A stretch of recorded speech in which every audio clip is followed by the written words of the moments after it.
হযরত আব্দুল্লাহ ইবনে হুযায়ফা রাদিয়াল্লাহু তাআলা আনহু খলিফাতুল মুসলিমিন হযরত উমর রাদিয়াল্লাহু তাআলা আনহুর শাসনামলে হযরত আব্দুল্লাহ ইবনে হুযায়ফাকে পাঠাইছেন, যাও তুমি হিরাক্লিয়াস বাদশা, তুমি রোম দেশের মধ্যে গিয়ে মুসলমানদেরকে তুমি কালিমা শিখাইবা, ফিকহ শিখাইবা। মুসলমান সাহাবীদের মধ্যে সবচেয়ে বেশি পণ্ডিত যে কয়েকজন সাহাবী ছিল, তোর মধ্যে একজন ছিলেন হযরত আব্দুল্লাহ ইবনে হুযায়ফা। আব্দুল্লাহ ইবনে হুযায়ফা ও তার সাথে কিছু সঙ্গী নিয়া তিনি হিরাক্লিয়াস বাদশার রোম দেশের মধ্যে প্রবেশ করতে দেশের খ্রিস্টান সৈন্যরা তাদেরকে গ্রেফতার করছেন। গ্রেফতার কইরা হযরত আব্দুল্লাহ ইবনে হুযায়ফা সহ অনেক সাহাবীদেরকে বন্দী কইরা রোমের বাদশা, খ্রিস্টানদের বাদশা দলপতি রোমের বাদশা হিরাক্লিয়াসের সামনে নিয়ে গিয়েছেন।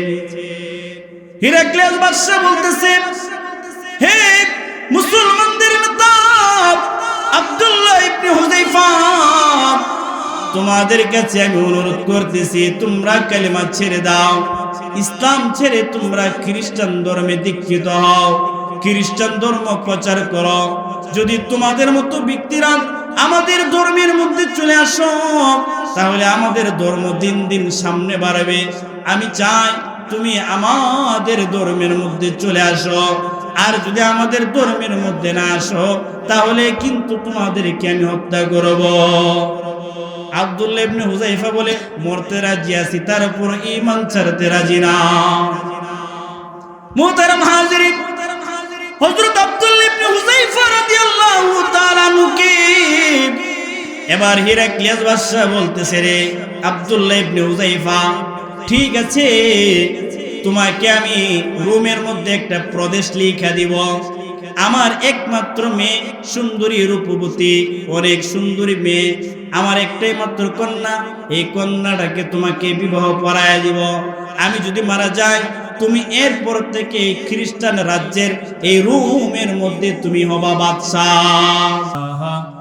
ইল্লাল্লাহ লা ইলাহা ইল্লাল্লাহ লা ইলাহা কিয়া है तूने मताए गुरूर का सुदा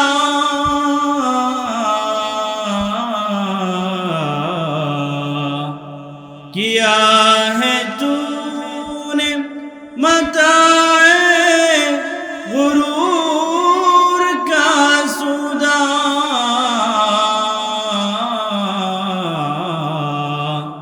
फरीब सूदो ज़िया ला इलाहा इल्लल्लाह ला इलाहा इल्लल्लाह ला इलाहा इल्लल्लाह ला इलाहा इल्लल्लाह ला इलाहा ला इलाहा। अगर बुती ही जमात की आस्तीनों में,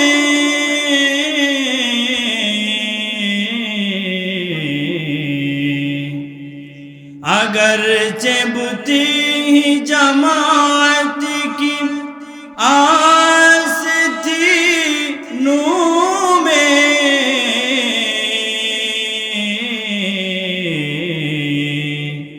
मुझे ही हुक्म अज़ा ला इलाहा इल्लल्लाह ला इलाहा इल्लल्लाह ला इलाहा इल्लल्लाह ला इलाहा ला इलाहा इल्लल्लाह मुहम्मदुर रसूलुल्लाह सल्लल्लाहु अलैहि वसल्लम बलगल उला بكماله كشف الدجى بجماله حسنت جميع خصاله صلوا عليه وآله عشق محبوب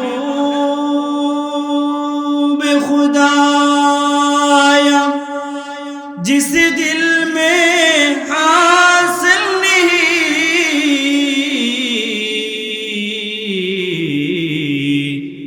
लाखों मुमिन हो मगर ईमान में कामिल नहीं बलगल उला बिकमालिही कशफत दुजा बिजमालिही हसनत जमीउ खिस আলহামদুলিল্লাহ বাউশমারা মধ্যপাড়া মরহুম কামিল মুন্সি বাড়ির যুবক ও প্রবাসীদের উদ্যোগে এবং কবরবাসীদের স্মরণে দ্বিতীয় বার্ষিক ওয়াজ ও দোয়া মাহফিলের সম্মানিত সভাপতি জনাব মোহাম্মদ আফিল উদ্দিন, সহসভাপতি জনাব মোহাম্মদ তাজুল ইসলাম এবং মোহাম্মদ বাচ্চু মিয়া, আজকের মাহফিলের প্রধান অতিথি নন্দিত ওয়াইস হযরত মাওলানা মুফতি নাজিবুল্লাহ আফসারী আমার পূর্ব বয়ান করেছেন। নবযুগের উদীয়মান তরুণ বক্তা হযরত মাওলানা মুফতি মাহমুদুল হক সাদ, তার পূর্বে আপনারা বয়ান শুনেছিলেন হাফেজ শামসুল হক, উবাইদুল হক মাদানী, হযরত মাওলানা জয়নাল আবেদিন সাহেব সহ দিগার মুরব্বিয়ানে আযম, উলামায়ে কেরাম, সমবয়সী যুবক ভাইয়েরা, পর্দার আড়ালের মা ও বোনেরা, আসুন আমরা মাহফিলের এই শুরু লগ্নে মহান রবের শুকর আদায় করি। উচ্চকণ্ঠে একবার বলি আলহামদুলিল্লাহ। আপনারা মাহফিলে আসতে পেরে খুশি না বেজার? খুশির আনন্দ উচ্চকণ্ঠে বলি আলহামদুলিল্লাহ। এই যে শীত হইতেছে বুঝতেছি আপনারা কষ্ট করতেছেন, খুব মায়া লাগতেছে। আসলে আপনারা যদিও নিচে বসেছেন মাটির উপরে, কিন্তু আপনাদের মূল্যটা আমাদের চেয়েও বেশি। কারণ সমুদ্রের মধ্যে হীরা জওহর মণিমুক্তা এগুলো সমুদ্রের নিচে থাকে, আর সমুদ্রের উপরে কি থাকে? বুদবুদ, মানে ফেনা থাকে। আমরা হলে উপরে বসছি তো বুদবুদ টাইপের, আপনারা যারা বসছেন নিচে, আপনারাই মূলত সোনা রূপা হীরা জওহরের সমতুল্য। আল্লাহ আপনাদের ইমানি পাওয়ারটাকে নাজাতের জুরিয়া হিসেবে কবুল করুক, সকলে বলে আমিন। আবারও বলি, এই মাহফিলে আসতে পেরে খুশি না বেজার? খুশির আনন্দ উচ্চকণ্ঠে আরেকবার বলে আলহামদুলিল্লাহ। নবীজি একটি চমৎকার হাদিস বলেছেন, যখন মানুষ কষ্ট স্বীকার করে, কষ্টের মধ্যে থেকেও সে শুকর করে, আল্লাহর প্রশংসা করে, নবী তাদের ব্যাপারে বলেন কিয়ামতের মাঠে একজন ঘোষক ঘোষণা করবে, আইনাল হাম্মাদুন ফিস সাররা'i ওয়াদ-দাররা। কিয়ামতের মাঠে একজন ঘোষক ঘোষণা করবে, তোমরা দুনিয়াতে কারা যাদের মধ্যে কষ্ট হইতেছিল তারপরেও আমি আল্লাহর শুকর আদায় করেছ। কিছু সংখ্যক আপনাদের মতো মানুষগুলো হাত বাড়াইবে বা দাঁড়াবে, ঘোষণাকারী ঘোষণা করে বলবেন, যাও আজকে তোমরা বিনা হিসাবে আল্লাহর তৈরি জান্নাতে চলে যাও। সুবহানাল্লাহ। এই জন্য মাহফিলে যে বসছেন নিচে, ঠান্ডার সিজন, প্রচন্ড ঠান্ডা, ঠান্ডাকে অপেক্ষা করে কোরআনের কথা হাদিসের কথা কিছু শোনার জন্য বসছেন।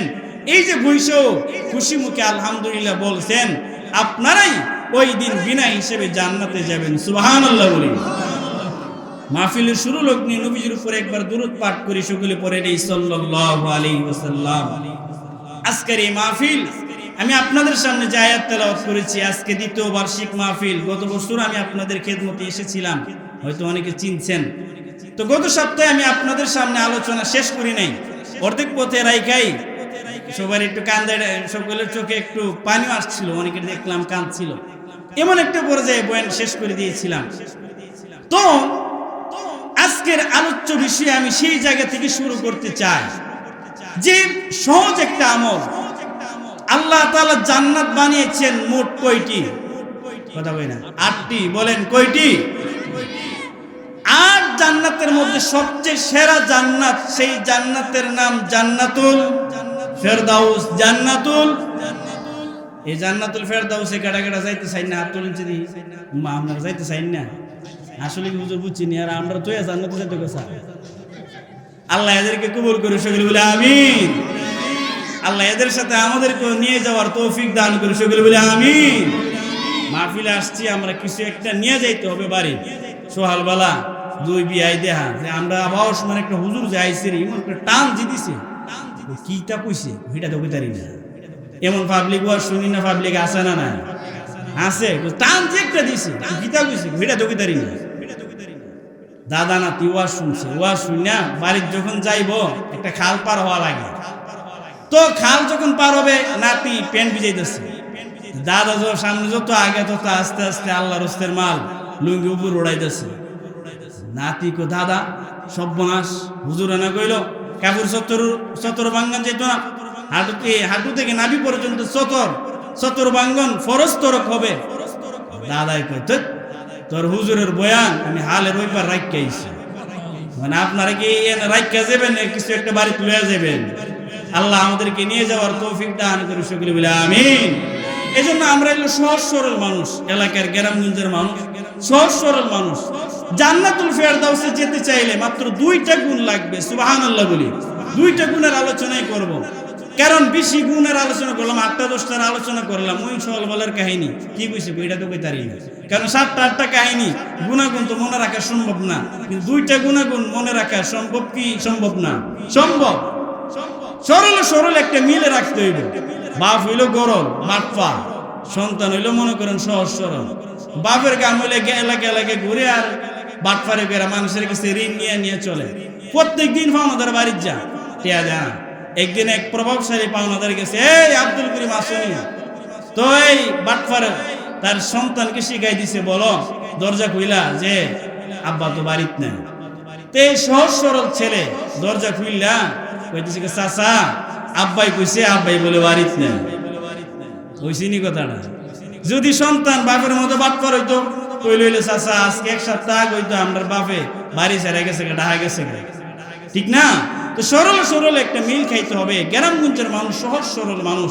আমি সহজভাবে কয়েকটি কথা বলবো।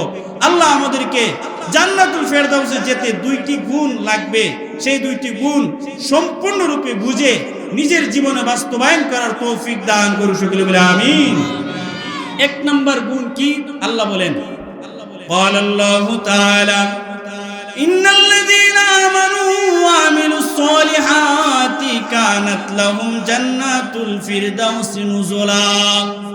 আল্লাহ তাআলা বলেন, দুনিয়াতে আমি কিছু সংখ্যক মুমিন বান্দাদেরকে জান্নাতের মেহমান বানাবো। শুধুমাত্র তারা জান্নাত যাবে তা নয়, জান্নাতুল ফেরদাউসের মেহমান বানাবো যদি তারা 2টা গুণ অর্জন করতে পারে। সুবহানাল্লাহ। 1 নম্বর গুণ আল্লাহ তাআলা বলেন ইন্নাল্লাযীনা আমানু, যারা ঈমান আনবে। সুবহানাল্লাহ। গত বছর আলোচনা করেছিলাম যারা ঈমান আনবে, পুরো আলোচনা করে শেষ করছিলাম। আজকের আলোচনা হইল ঈমানদার 2 প্রকার। একটা হলো এক ধরনের মানুষ ঈমান আনে। আমরা কি ঈমান আনছি না জন্মগত মুসলমান? কথা কই না, আমরা এই পৃথিবীতে আগমন করছি, বেশিরভাগ মানুষই আমরা জন্মগত মুসলমান। তার আল্লাহ বলতেছেন ঈমান যারা আনবে তারা জান্নাতে যাবে। আমরা তো জন্মগত মুসলমান, আমরা জান্নাতুল ফেরদাউসে কিভাবে যাব? আজকের আলোচ্য বিষয়। জানা দরকার আছে না নাই? কোরআনে কারীমের অসংখ্য জায়গায়, হাদিস শরীফের মধ্যে অসংখ্য জায়গায় যারা আমরা জন্মগত মুসলমান, আমরা কিভাবে জান্নাতে যাব আল্লাহ তাআলা আমাদের জন্য বর্ণনা করেছেন যে বান্দা তোমরা যারা মুসলমান, জন্মগত মুসলমান, তোমাদেরকে আমি আল্লাহ জান্নাতুল ফেরদাউসের মালিক বানাবো, তবে শর্ত হইল আমি আল্লাহ তোমাদের ঈমানের পরীক্ষা নিব, ঈমানের উপর পরীক্ষা করব। কখনো তোমার জানের উপর আক্রমণ করব, কখনো তোমার মালের উপর আক্রমণ করব, কখনো তোমার সন্তানের উপর আক্রমণ করব। আক্রমণ করার পরে দেখব তুমি কি আমার প্রতি ঠিকঠাক আছো নাকি তুমি ভিন্ন লাইনে চলে গেছো। যদি তুমি তোমার ঈমানের উপর দৃঢ়তার সাথে থাকতে পারো, আমি আল্লাহ অবশ্যই তোমাকে জান্নাতুল ফেরদাউসের মালিক বানাবো। সুবহানাল্লাহ। ঈমানের উপর অনেকভাবে পরীক্ষা আসবে, দুনিয়ার লোভ আসবে, দুনিয়ার লোভীরা, ক্ষমতাসীন ব্যক্তিরা ঈমানদারদেরকে ক্ষমতার লোভ পর্যন্ত দেখাবে, কিন্তু ঈমানদাররা এই ঈমান ছাড়বে। আমাদের নবীকে আপনারা জানেন, উতবা, আবু জাহেল, মক্কার বড় বড় কাফেররা, তারা আমাদের নবীজিকে বলতেছেন, হে মুহাম্মদ, তুমি যদি মনে করো তোমাকে মক্কার একটা দেশের প্রধানমন্ত্রী বানিয়ে দিব, একটা শাসক তোমাকে বানিয়ে দিব, প্রস্তুত আছি। তুমি যদি বলো এই মক্কার মধ্যে সবচেয়ে সুন্দরী রূপবতী নারীকে বিবাহ করবা, আমরা তাতেও প্রস্তুত আছি। তুমি যদি আমাদের কাছে কোন স্বর্ণরূপ্য চাও, আমরা তা দিতে রাজি আছি। তারপর ইসলাম এই কালিমার প্রচার করবে না। নবীজি বলছেন, হে মুশরিকেরা, আমার এক হাতে যদি এই সূর্য, আরেক হাতে যদি চাঁদ দেওয়া হয়, তারপর আমি এই কালিমার দাওয়াত, ইসলামের দাওয়াত, ঈমানি কাজ ছাড়ব না। সুবহানাল্লাহ বলুন। শুধু নবীজি ছিলেন তা না, নবীজির সাহাবী যারা ছিল তাদের মধ্যে এই গুণটা সবচেয়ে বেশি ছিল। কোন অবস্থায় ঈমান ছাড়ে। নবীজির এক সাহাবী হযরত আব্দুল্লাহ ইবনে হুযায়ফা রাদিয়াল্লাহু তাআলা আনহু, মুহতারাম হাজিরিন, নবীজির একজন সাহাবী হযরত আব্দুল্লাহ ইবনে হুযায়ফা রাদিয়াল্লাহু তাআলা আনহু খলিফাতুল মুসলিমিন হযরত উমর রাদিয়াল্লাহু তাআলা আনহুর শাসনামলে হযরত আব্দুল্লাহ ইবনে হুযায়ফাকে পাঠাইছেন, যাও তুমি হিরাক্লিয়াস বাদশা, তুমি রোম দেশের মধ্যে গিয়ে মুসলমানদেরকে তুমি কালিমা শিখাইবা, ফিকহ শিখাইবা। মুসলমান সাহাবীদের মধ্যে সবচেয়ে বেশি পণ্ডিত যে কয়েকজন সাহাবী ছিল, তোর মধ্যে একজন ছিলেন হযরত আব্দুল্লাহ ইবনে হুযায়ফা। আব্দুল্লাহ ইবনে হুযায়ফা ও তার সাথে কিছু সঙ্গী নিয়া তিনি হিরাক্লিয়াস বাদশার রোম দেশের মধ্যে প্রবেশ করতে দেশের খ্রিস্টান সৈন্যরা তাদেরকে গ্রেফতার করছেন। গ্রেফতার কইরা হযরত আব্দুল্লাহ ইবনে হুযায়ফা সহ অনেক সাহাবীদেরকে বন্দী কইরা রোমের বাদশা, খ্রিস্টানদের বাদশা দলপতি রোমের বাদশা হিরাক্লিয়াসের সামনে নিয়ে গিয়েছেন। হিরাক্লিয়াস বাদশা বলতেছে, হে মুসলমানদের নেতা আব্দুল্লাহ ইবনে হুযায়ফা, তোমাদের কাছে আমি অনুরোধ করতেছি, তোমরা কালিমা ছেড়ে দাও, ইসলাম ছেড়ে তোমরা খ্রিস্টান ধর্মে দীক্ষিত হও, খ্রিস্টান ধর্ম প্রচার করো। যদি তোমাদের মতো ব্যক্তিরা আমাদের ধর্মের মধ্যে চলে আসো, তাহলে আমাদের ধর্ম দিন দিন সামনে বাড়বে। আমি চাই তুমি আমাদের ধর্মের মধ্যে চলে আসো, আর যদি আমাদের ধর্মের মধ্যে না আসো, তাহলে কিন্তু তোমাদেরকে আমি হত্যা করব। আব্দুল্লাহ ইবনে হুযায়ফা বলে, মরতে রাজি আছি, তার উপর ঈমান ছাড়তে রাজি না।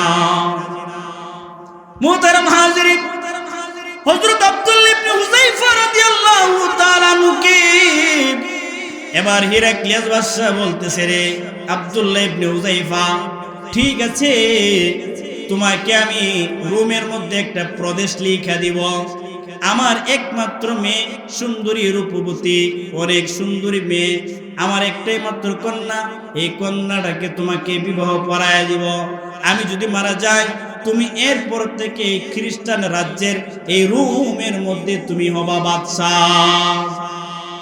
হিরাক্লিয়াস বাদশার প্রত্যুত্তরে হযরত আব্দুল্লাহ ইবনে হুযায়ফা রাদিয়াল্লাহু তাআলা আনহু বলেন, ওয়াল্লাহি ইয়া হিরাকলু, ওয়াল্লাহি লাউ উরিদত আলাইয়া দুনিয়া কুল্লাহা আন আতরুকা দীনা মুহাম্মাদিন মা তারাকতুহু। আব্দুল্লাহ ইবনে হুযায়ফা বলেন, হে খ্রিস্টানদের বাদশা হিরাক্লিয়াস রে, ওয়াল্লাহ, আল্লাহর কসম করে বলতেছি, লাউ উরিদত আলাইয়া দুনিয়া কুল্লাহা, যদি পৃথিবীর সব কিছু আমাকে তুমি মালিকানা দিয়ে দাও, শুধু তুমি বলেছো রোমের মালিকানা, আমাকে যদি তুমি পুরো পৃথিবীর মালিকানা দিয়ে দাও, আমি যে মুহাম্মদের দিন পেয়েছি, আল্লাহর কসম আমি এক মুহূর্তের জন্য সেই ধর্ম ছাড়ব না। সুবহানাল্লাহ। খ্রিস্টান বলে, বুঝছি, এদেরকে স্বাভাবিকভাবে দামানো যাবে না, এদেরকে গ্রেফতার করো। গ্রেফতার করা হইল। এদের সামনের মধ্যে, এদের সামনে বড় একটা পাতিলা নিয়ে আসা হয়েছে। পাতিলার মধ্যে গরম তেল ঢালা হয়েছে, তেল টকবক করতেছে। হিরাক্লিয়াস বাদশা বলে, হে মুসলমানদের দলপতি, যদি তোমরা ইসলাম ছেড়ে খ্রিস্টান ধর্ম গ্রহণ না করো, তোমাদেরকে তেলের মধ্যে ফেলে দিব।